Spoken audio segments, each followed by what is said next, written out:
Il faudrait aussi rappeler au Hamas, comme l'a rappelé Donald Trump, qu'il y a un accord de paix, Ouais. que le Hamas devait, sous 72 heures, libérer l'ensemble des otages, Mm. qu'ils soient vivants ou morts.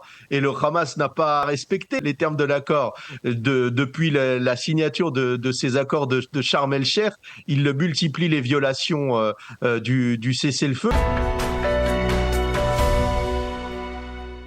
Israël exige la restitution du corps de l'otage Ran Gvili avant d'envisager une deuxième phase de l'accord avec le Hamas. Donald Trump qui met la pression sur Jérusalem et en Judée et Samarie. La situation sécuritaire reste explosive. Ce sont les thèmes de cette semaine et on en parle tout de suite avec notre invité, le journaliste Jonathan Serrero. Jonathan, bonjour et merci d'être avec nous. Bonjour Olivier. On va commencer avec cette demande d'Israël concernant la restitution du corps de Ron Gvili. Le Hamas, le djihad islamique aussi, qui est visiblement impliqué dans cette restitution, traîne du pied, ne veulent pas pour le moment restituer le corps. Ils disent qu'ils ne savent pas où il est. Où on en est aujourd'hui, Jonathan ? Concernant cette restitution d'otages, on le sait, le Hamas et le djihad islamique essaient de gagner du temps pour essayer de renforcer, d'essayer de restructurer ces forces dans la bande de Gaza. Ils aiment à mettre en scène ces travaux d'excavation pour retrouver les dépouilles d'otages. Depuis la signature de l'accord, on a pu observer d'ailleurs la collaboration avec les agents de la Croix-Rouge lors de ces recherches mises en scène par les organisations terroristes palestiniennes. Et il y a des discussions qui sont menées, on le sait, à plus haut niveau entre responsables israéliens, mais aussi responsables égyptiens. Il y en a eu une rencontre la semaine dernière avec notamment le chargé gouvernemental du dossier chargé du dossier des otages, Gal Hirsch, avec les services de renseignement égyptiens. Gal Hirsch a transmis une information selon laquelle Israël sait très bien où se trouve la dépouille de Ran Gvili. Cette information a été transmise au Hamas, qui sait aussi très bien où se trouvent les dépouilles d'otages. D'ailleurs, il l'a montré, il l'a prouvé tout au long de cette période depuis la signature des accords de cessez-le-feu. Donc aujourd'hui, le Hamas et le djihad islamique jouent la montre, essaie d'user les nerfs, comme d'habitude, d'Israël et retarde l'échéance de cette libération de Ran Gvili. Le Hamas espère voir Trump engager les discussions sur la phase 2 et puis faire traîner l'histoire de cette libération, de cette remise de corps du sergent-chef Ran Gvili. Alors, on va parler de Trump dans un instant, mais en fait, il faut comprendre dans cette volonté de faire traîner les choses du Hamas. En fait, le Hamas, c'est la dernière vraiment carte qui tient en main contre Israël et pour faire pression. Et on peut comprendre quelque part, même si c'est terriblement tragique, mais qu'il utilise encore cette carte pour justement essayer d'obtenir d'autres choses. Il faudrait aussi rappeler au Hamas, comme l'a rappelé Donald Trump, qu'il y a un accord de paix, que le Hamas devait, sous 72 heures, libérer l'ensemble des otages, qu'ils soient vivants ou morts. Et le Hamas n'a pas respecté les termes de l'accord.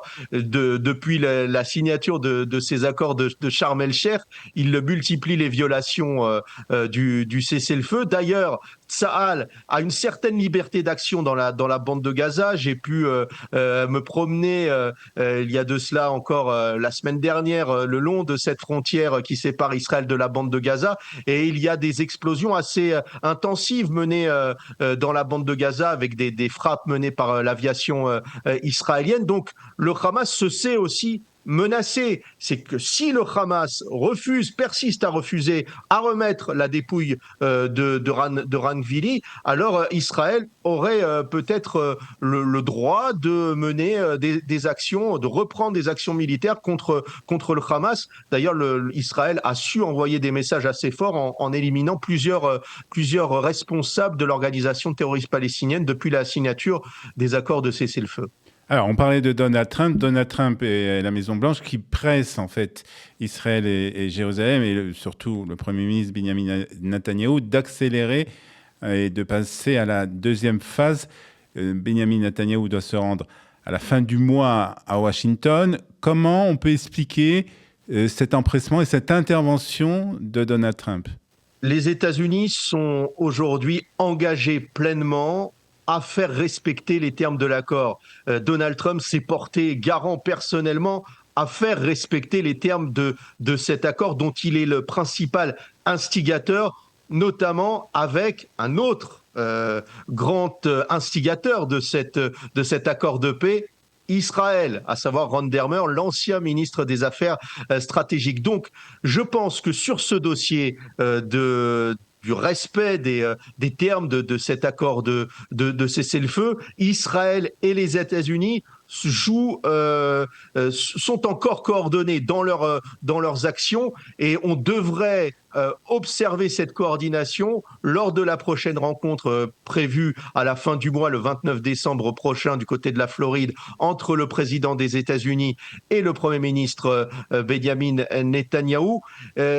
Donald Trump devrait essayer de ménager aussi les susceptibilités aussi israéliennes en indiquant que pour le moment, il n'est pas question de passer à la phase 2 sans le retour du corps de Rangvili. Et je vous rappelle que Donald Trump sait très bien manier la question des ultimatums. Il multiplie les ultimatums à la Russie, au Liban, aux autorités libanaises concernant le désarmement du Hezbollah, et il l'a prouvé par le passé, il sait aussi imposer sa loi au Hamas. Si le Hamas persiste dans sa volonté de ne pas libérer Rangvili, alors Israël, comme je vous le disais, aurait toute cette liberté pour reprendre ses opérations militaires.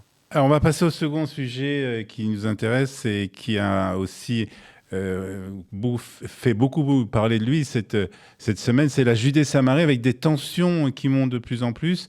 Et on a même découvert des roquettes prêtes à l'emploi cette semaine, en tout cas de Tsahal et les services de sécurité ont découvert ces roquettes. Quels sont aujourd'hui les principaux points sensibles en Judée-Samarie et comment on peut justement les résoudre du point de vue sécuritaire? Il y a une très grande vigilance à observer en Judée-Samarie. L'Iran essaie de déstabiliser cette région. Il sait que pour le moment, le Hamas est pour le moment dans une situation dans une position de faiblesse dans la bande de Gaza, mais peut réveiller les cendres du conflit en Judée-Samarie. Et il y a deux acteurs qui soufflent sur les braises des tensions actuelles entre Israël et le Hamas. Il y a la République islamique qui finance à gros sous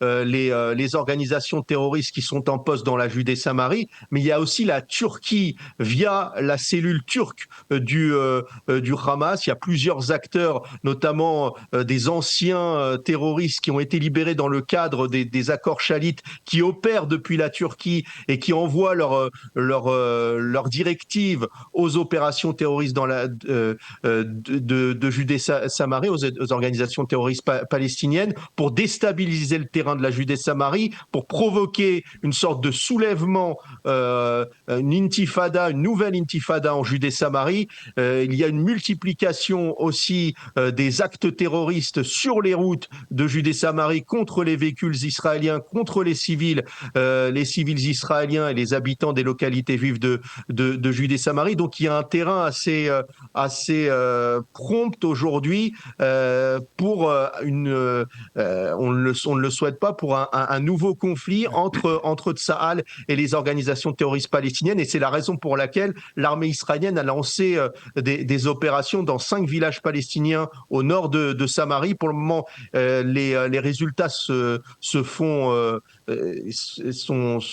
dirais, ne sont pas observables sur le terrain, mais Tsahal veille au grain en ce moment en Judée-Samarie. À quel niveau cette situation inquiète-t-elle les responsables militaires israéliens? Pour le moment, les responsables sécuritaires israéliens ont transmis leurs inquiétudes et leurs prérogatives aussi à l'échelon politique, beaucoup plus occupés pour le moment à traiter les dossiers de la bande de Gaza et ce qui se passe sur le front nord. Mais du côté de Tsahal, il y a une inquiétude majeure car aujourd'hui, comme je vous le disais, il y a une multiplication des actions terroristes en Judée-Samarie contre les véhicules israéliens et contre les civils israéliens.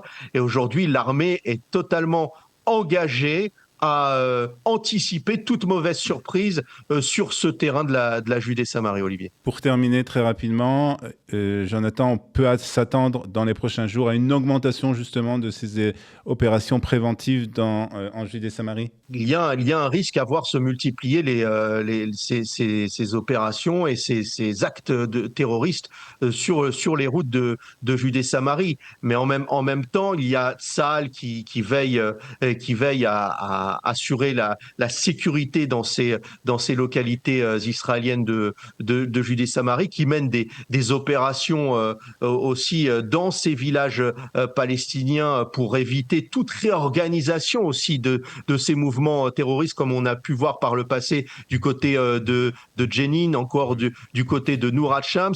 Il y a un véritable danger du côté de Toul-Karem, au regard de ce qui a été découvert le 17 novembre dernier et ce qui a été rendu public là cette semaine avec la présence de roquettes. Et sur ce dossier-là, Tsahal a transmis ses inquiétudes à l'échelon politique. Et aujourd'hui, du côté des autorités israéliennes, on prend très au sérieux ce qui se passe sur ce terrain, je dirais, mouvant de la Judée-Samarie. Très bien, on continuera bien sûr à suivre ce qui se passe en Judée-Samarie et puis aussi, vu des discussions pour la seconde étape du plan de Donald Trump. En tout cas, merci beaucoup pour toutes ces explications, Jonathan Serrero. Merci à vous. Shabbat Shalom.